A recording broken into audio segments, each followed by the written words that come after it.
사람에게 다 태어난 날이 있잖아요. 생일이 있잖아요. 진심으로 생일을 축하하기 위해서 미역국도 끓여 먹고 또 사랑하는 가족들이 좋은 시간을 보내지 않습니까? 오늘은 우리 낙평영분에게 그러한 날입니다. 여러분 마음껏 기뻐하시고 축하하시고 서로를 위해서 이렇게 격려하시는 오늘 하루 되기를 원합니다. 자, 오늘 본문 말씀의 배경 잠깐 소개해 드리겠습니다. 오늘 본문 1절에 6월절을 엿새 앞둔 어느 날이라고 했어요. 예수님께서 십자가에 달려서 돌아가신 날이 바로 6월절 날이에요. 6월절 명절이에요. 그래서 6월절을 앞두고 엿새 전이라고 하니까 예수님이 십자가에 돌아가시기 6일 전이 되는 것입니다.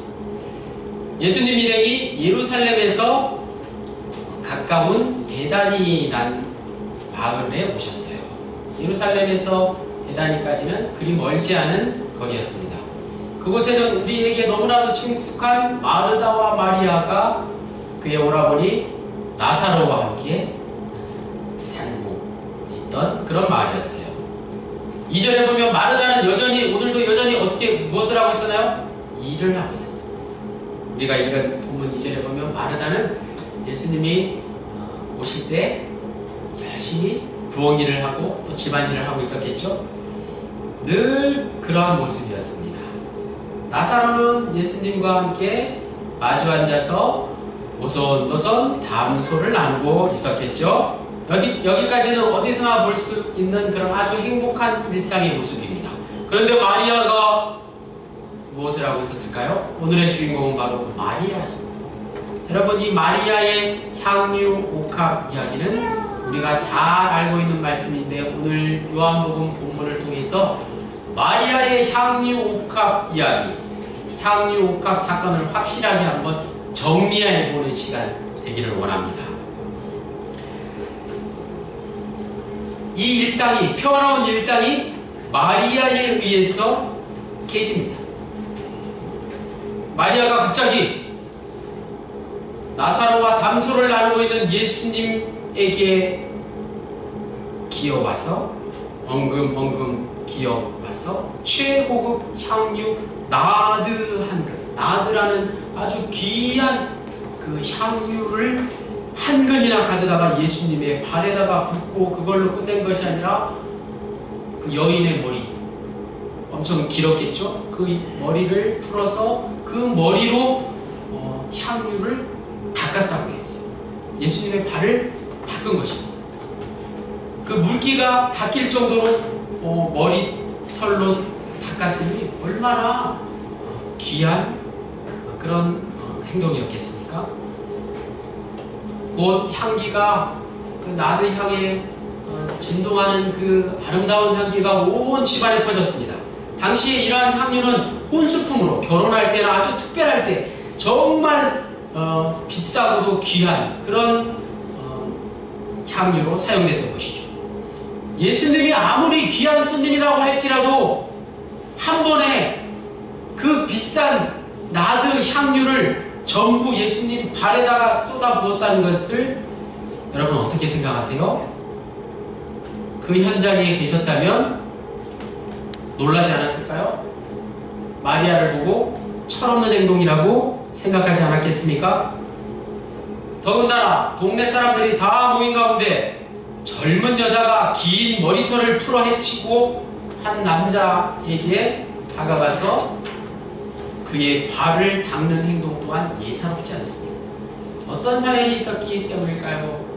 오늘 요한복음 12장 말씀을 우리가 보기 전에 요한복음 11장 시줄과 날줄과 같이 엮여있는 요한복음 11장 말씀을 잘 보셔야 돼요. 집에 가셔서 요한복음 11장 잘 한번 읽어보세요. 요한복음 11장 2절에 가시면 오늘 본문을 11장 잠시 펼쳐두셔도 좋겠습니다. 오늘 사건과 연관지어 마리아를 이렇게 소개합니다. 11장 2절에 이 마리아는 향유를 주께 붓고 머리털로 주의 발을 닦던 자요. 나사로는 그의 오라버니.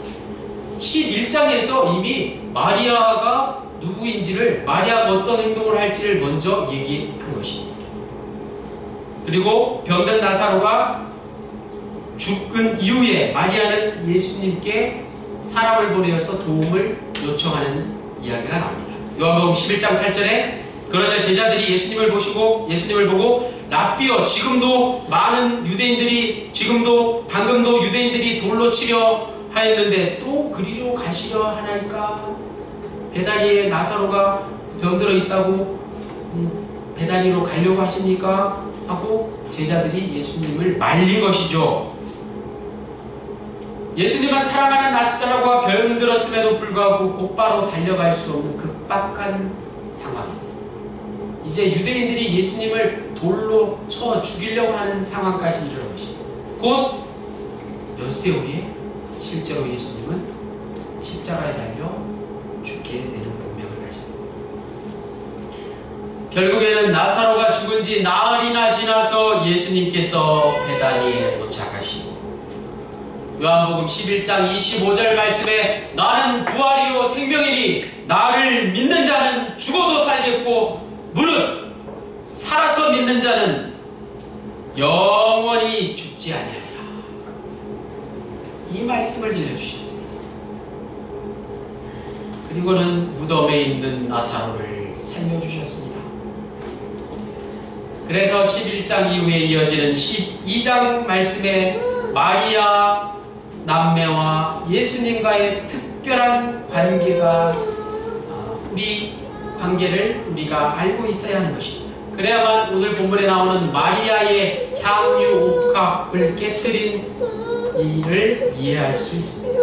뿐만 아니라 오늘 말씀은 어디 한번 적어두셨다가 집에 돌아가셔서 꼭 찾아보시고 마태복음 26장, 마가복음 14장, 누가복음 7장에도 오늘 요한복음 12장 내용과 같은 이야기가 있습니다. 마태복음 26장, 마가복음 14장, 누가복음 7장에 오늘 요한복음 12장에 있는 이야기가 그대로 나옵니다. 다르게 나와요. 조금씩 다르게 나와요. 뿐만 아니라 찬송가 346장에 값비싼 향유를 드린이라는 찬송에도 오늘 마리아의 이야기가 소개되고 있고요. 또 우리가 잘 아는 복음성가 4개 있는 향유 옥합 등을 통해서 오늘 예수 믿는 많은 사람들에게 널리 알려진 이야기가 되었습니다. 이것은 곧 마태복음 26장 13절에서 예수님께서 그 여인을 향유 옥합을 깨뜨리고 예수님에게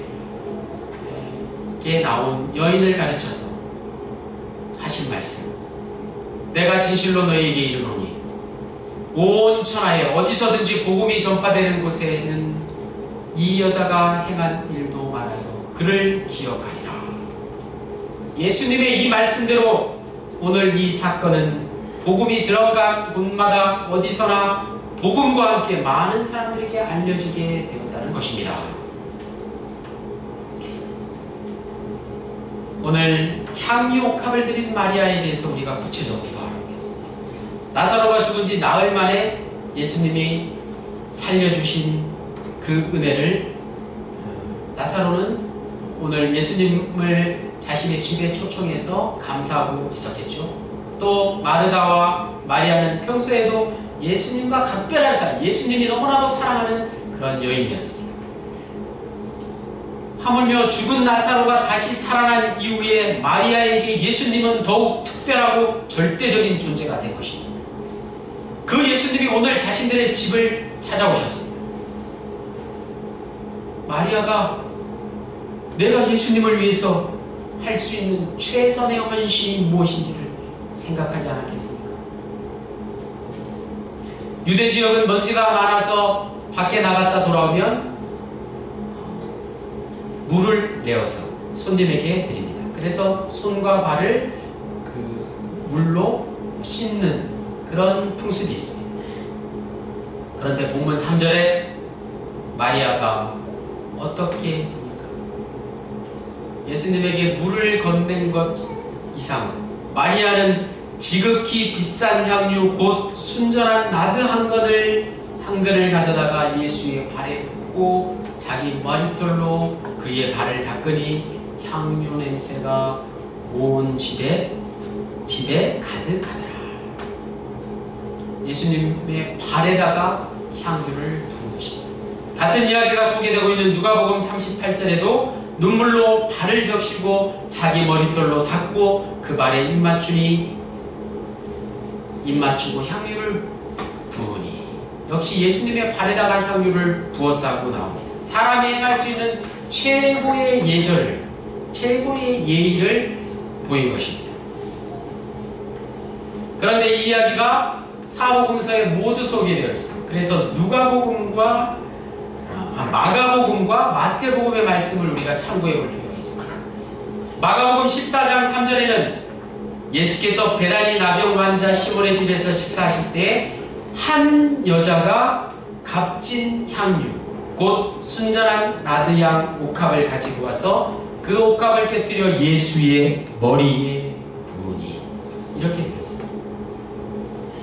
같은 이야기 같지만 조금 다르죠? 어디가 틀립니까? 향유를 어디다 부었죠? 마가복음 말씀에는 예수님의 머리에 부었다고 나와 있습니다. 또 마태복음 26장 7절에도 한 여자가 매우 귀한 향유 옥합을 가지고 나와서 식사하시는 예수의 머리에 부으니, 오늘 본문 요한복음과 누가복음은 예수님의 발에 부었습니다. 그런데 최초의 복음서 마가복음과 마가복음을 그대로 인용한 마태복음에는 예수님의 어디에? 발요? 머리에 향유를 부었다. 무슨 차이가 있는 것일까요? 머리에 향유를 부었다는 것, 여러분 어떤 장면이 생각나시나요? 머리에 기름을 부은 것입니다. 사무엘 선지자가 사울 왕과 다윗 왕에게 머리에 기름을 부음으로써 이스라엘의 왕으로 추대했습니다. 곧 머리에 기름을 부은 것은 왕을 세울 때 있을 법한 모습인 것입니다. 세례 요한에게 물로 세례를 받았을 뿐, 요단강에서 물로 세례를 받았을 뿐, 그 전까지 아무도 예수님에게 머리에 기름을 부은 사람이 없었습니다. 그런데 오늘 요한복음에서 마리아라고 하는 여인, 마가복음과 마태복음에 한 여인이라고 나오는 여인에 의해서 예수님의 머리에 기름 부음의 의식이 행해졌다는 놀라운 사실. 기름 부음, 그리스도 의식이 행해진 것입니다. 다름 아닌 예수를 그리스도로 임명하는 그리스도 임명식이 행해졌던 것입니다. 나사렛 예수가 예수 그리스도가 되는 순간입니다. 인류를 구원하실 메시아가 탄생하는 순간입니다. 오늘 본문에 마리아라고 소개되고 있는 사복음서에 모두 등장하는 이 여인은 예수님의 머리에 기름을 부은 제사장 역할을 했을 뿐만 아니라 이제 곧 일어날 예수님의 장례를 준비한 예언자 역할까지 감당한 것입니다. 더 나아가서 오늘날 많은 그리스도인들에게 기억되는 예수님의 부활을 최초로 목격한 여인으로도 우리에게 기억되고 있다는 사실입니다. 두 번째로 구원과 구제에 대한 말씀을 나누겠습니다. 본문 4절에 보면 예수님을 은 30에 판 가룟 유다가 등장합니다. 6절에 보면 유다가 구체적으로 가난한 사람을 생각해서가 아니라 도둑이라고 해서 나중에 그 돈을 훔칠 욕심이 있었다고 요한복음 저자는 기록하고 있습니다. 그런데 조금은 과장된 것입니다. 실제로 유다는 예수님의 재정을 관리하고 있는 매우 유능한 사람이었습니다. 공동체에서 재정을 관리하는 사람은 가장 유능할 뿐만 아니라 믿음직한 사람, 신뢰할 만한 사람입니다. 바로 유다가 제자들 중에서 가장 유능하고 공부도 많이 하고 믿을 수 있는 사람이었던 것입니다. 그런 그가 예수님을 배반했다는 사실 때문에 오늘 본문에서는 처음부터 문제가 많은 인물로 묘사가 되고 있습니다. 5절에 300데나리온은 도대체 얼만큼의 가치가 있는 것일까요? 당시 일꾼의 품삯이 하루 일삭이 한 데나리온이었습니다. 하루 한 데나리온을 벌어서 먹고 사는 것이었습니다. 그렇다면 약 1년치 쉬는 날을 제외하고 300일 동안 일한 오늘날 연봉에 해당되는 어마어마한 금액을 예수님의 발에 순식간에 부은 것입니다. 그러니 객관적으로 볼 때 그 많은 양의 가치, 많은 양의 돈을 차라리 가난한 사람들에게 나눠주는 것이 옳다고 가론 유다가 이야기하고 많은 사람들이 유다의 말에 공감했을 것입니다. 누가 유다의 주장을 거부할 수 있겠습니까? 신앙생활을 하는데 구제와 구원은 우리가 한번 묵상해 보아야지. 신앙생활 가운데 가장 필요한 것, 반드시 필요한 것이 바로 구제일 수 있습니다. 교회가 세상과 고립되어서 자기들끼리만 잘 먹고 잘 사는 것, 종교적 만족감에 떨어지지 않는 것은 문제가 될 수 있습니다. 그래서 대표적으로 구세군과 같은 이런 교단이 생겨났고 우리가 열심히 사회봉사와 구제활동을 영혼 구원을 겸하고 있는 것입니다. 그러나 엄격하게 말하자면 교회는 구제 기관이 아닙니다. 그런 일들은 교회의 소관이 아니라 나라, 정부의 일입니다. 교회가 정부와 경쟁하듯이 구제와 봉사에 치우치는 것은 본질에서 어긋난다는 말씀입니다. 교회의 구제와 봉사 사역은 정부가 하지 못하기 때문에 부분적으로 대신하는 것이지 교회의 고유 업무, 교회의 가장 첫 번째 사명은 아닙니다. 그렇다고 구제와 봉사가 필요 없다는 뜻이 아니라 그것이 교회의 본질이 아니라는 말씀입니다. 오늘 본문이 전하고 있는 유다의 합리적이고 그럴듯한 주장, 그것이 바로 교회의 본질이 아닌 것입니다. 그 이유는 구체적으로 첫 번째 현실적인 문제가 있습니다. 교회의 재정에는 한계가 있기 마련입니다. 교회가 아무리 구제를 하려고 해도 한계가 있습니다. 오늘날 시민들의 세금은 교회가 걷는 것이 아니라 정부가, 나라가 걷습니다. 국가가 재정을 바르게 사용하도록 복지와 구제를 국가에서 효율적으로 그렇게 이끌고 가는 것이 훨씬 더 효과적입니다. 그렇다면 교회는 정부로 하여금 재정을 올바로 사용할 수 있도록 예언자적 역할을 감당해야 하는 것입니다. 두 번째로 더 구체적인 근본적인 문제는 구제 활동을 통해서 우리가 구원받을 수 없다는 것입니다. 구제 활동이 일종의 율법으로 작용된다는 것입니다. 율법은 우리의 양심을 불안하게 만듭니다. 자유를 파괴합니다. 또 우리를 자만하게 하는 것이 율법입니다. 구체적으로 예를 들자면 도시거리에 나가보면 빈민들이 많이 있습니다. 구걸하는 사람들이 있습니다. 여러분 그들을 보고 어떻게 대하십니까? 그들에 비해서 우리는 너무나도 많은 것을 소유했습니다. 좀 더 극단적인 예로 거린이 우리 집 대문을 두드리면서 하룻밤 지워달라고 요구할 때 여러분 어떻게 하시겠습니까? 각 사람마다 다 다르겠지만 서로가 서로를 판단하기 시작할 때 우리는 도덕적인 불안감으로 벗어날 수 없게 됩니다. 누구나 이런 극단적인 상황을 감당할 수 없는 것입니다. 즉 구제는 선하기는 하지만 우리를 구원할 수 없습니다. 마찬가지로 오늘날 기독교 내에서도 뜻을 달리하는 교단이라는 것이 있습니다. 장로교, 감리교, 성결교, 구세군이 있습니다. 개인적으로 신앙생활을 하는 모습도 다 다릅니다. 담임사관처럼 사역을 전문적으로 풀타임으로 하는 이도 있고 사업을 하면서 직장을 다니면서 시간이 날 때마다 자신의 시간을 더 들여서 그렇게 파트타임으로 사역을 하시는 분도 많이 있습니다. 각자 자신의 영향대로 주님께 헌신하는 것입니다. 그럼에도 불구하고 가장 중요한 것은 그리스도인들에게 예수를 나의 구주로 영접하는 것만이 예수 믿은 사람에게 가장 절대적인 것이에요.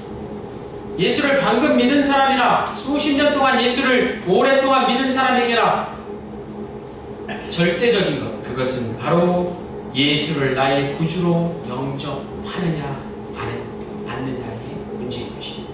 오직 예수 그리스도를 통해서만이 구원이 가능하다는 말씀입니다. 자, 오늘 마지막, 오늘 말씀의 제목과 같은 의식하지 못한 은총에 대해서 말씀을 하겠습니다. 오늘 말씀의 제목, 놀라운 은총은 곧 의식하지 못한 은총이었습니다. 오늘 우리에게 마리아와 같은 그런 행동이에요. 옥합을 깨뜨리고 향유를 바칠 용기가 우리에게 있습니까? 헌금을 많이 드리는 것으로 잘못 이해하지 마십시오. 오늘 본문에서 마리아가 주위의 냉담한 분위기에 상관없이 옥합을 깨뜨리고 향유를 예수님에게 쏟은 것은 자신의 영혼을 예수님께 온전히 맡겼다는 뜻입니다. 단순히 300데나리온이라는 금액에 연연하지 마십시오. 그것을 넘어 자신의 운명과 미래를 온전히 주님께 맡겨보십시오. 한 여인의 거룩한 용기이자 절대적인 것을 경험한 사람에게서만 나올 수 있는 참된 헌신이자 결단인 것입니다. 이런 사람의 눈과 귀에는 주변 사람들의 시선과 말이 신경 쓰이지 않습니다. 이런 영적인 시각과 경험이 바로 오늘 우리에게 필요합니다. 우리 모두는 마리아가 아니라 유다와 같은 사람들입니다. 모든 것을 자기가 살아온 삶의 기준으로 평가하는 사람들입니다. 좀 더 이성적으로 합리적으로 생각하기 원하고 신속하고 정확한 모든 정보를 다 누리는 것 같지만 우리는 생명과 구원에 대해서 마리아처럼 그 어떤 절대적인 경험을 해보지 못했습니다. 그것은 우리 같은 인간에게서 나올 수 없는 것들이기 때문입니다. 그저 우리가 할 수 있는 것은 주님의 은총을 사모하는 것이 주님의 은총을 구하는 것뿐입니다. 은총이란 말은 높은 사람에게서 받는 특별한 은혜와 사랑입니다. 오늘 말씀의 제목과 같이 놀라운 은총을 말하는 것입니다. 그 놀라운 은총은 우리가 거의 의식할 수 없는 것입니다. 우리가 의식하지 않을 때, 우리가 전혀 눈치채지 못할 때 그 놀라운 은총이 우리에게 임하는 것입니다. 바로 오늘 마리아에게 그 의식하지 못한 은총이 임했습니다. 오늘 7절 말씀에 예수님은 유다를 향해서 마리아를 가만두라고 말씀하십니다. 그리고는 나의 장례를 위하여 그것을 간직하게 하라. 예수님의 이 말씀은 많은 사람들에게 대반전을 일으켰습니다. 세상 물정 모르는 젊은 여인의 철없는 행동을 탓하고 있을 많은 사람들에게 마리아의 향유 옥합 사건은 예수님의 죽음을 준비하는 장례 준비였다는 사실. 그 장례는 예수님의 12제자도 미처 준비하지 못했습니다. 훗날 부활하신 예수님을 만난 예수님의 제자들이 이 장면을 생각했더라면 얼마나 부끄러웠겠습니까? 부끄러운 것이 어디 제자들만이겠습니까? 마리아의 향유 옥합 사건은 본인에게는 의식할 수 없는 은총이었지만 오늘을 살아가는 모든 그리스도인들의 마음에 강한 울림으로 오늘까지 남아있습니다. 오늘 본문, 요한복음 본문과 사복음서 전체를 볼 때 향유 옥합을 깨뜨려 예수님께 부은 그 한 여인이 실제로 예수님을 얼마나 깊이 알고 앞을 내다보며 이런 행동을 했는지는 알 수 없습니다. 오늘 본문에 나오는 마리아는 그저 예수님을 존경했고 사랑했고 오빠 나사로를 살려주신 분으로 경외했던 것입니다. 하지만 그를 메시아로 정확하게 알고 그런 행동을 한 것은 아닙니다. 예수님의 운명에 인류의 미래가 달려있다는 사실을 마리아가 어찌 알 수 있었겠습니까? 이것이 크고도 놀라운 주님의 은총인 것입니다. 그녀는 자기도 다 알지 못하는 가운데 예수님의 운명의 결정적인 순간에 깊이 들어갔습니다.